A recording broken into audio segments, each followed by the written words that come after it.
Shirika la habari la Iran Fars limeripoti kuwa milipuko kadhaa imesikika karibu na mji wa Sirki ulioko mashariki mwa mkoa wa Mozdgan kusini mwa Iran. Kwa mujibu wa ripoti hiyo, hadi sasa haijafahamika mahali hasa milipuko hiyo ilipotokea wala chanzo chake. Jeshi la Ulinzi wa Mapinduzi ya Kiislamu nchini Iran IRGC limesema kuwa limefanikiwa kulidungua kombora la masafa marefu la Marekani lililokuwa likipita juu katika mkoa wa Kerman katikati mwa Iran. Taarifa hiyo imetolewa kupitia shirika la habari la Fars. Shirika la ndege la Ufaransa limetangaza kusitisha safari zake kuelekea Riyadh nchini Saudi Arabia hadi Julai 24 na kuelekea Dubai hadi Julai 27. Pia safari za kuelekea Beirut, Lebanon zitaendelea kusimamishwa hadi Agosti 2.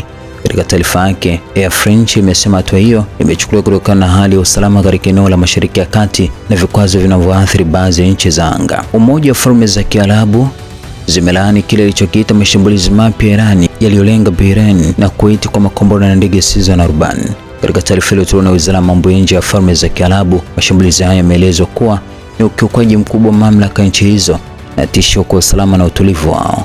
Wizara pia imeweka mkazo mshikamano kamili wa Umoja wa Falme za Kiarabu na Bahrain pamoja na Kuwait na kuunga mkono hatua zote zinazolenga kulinda usalama na utulivu wa mataifa hayo.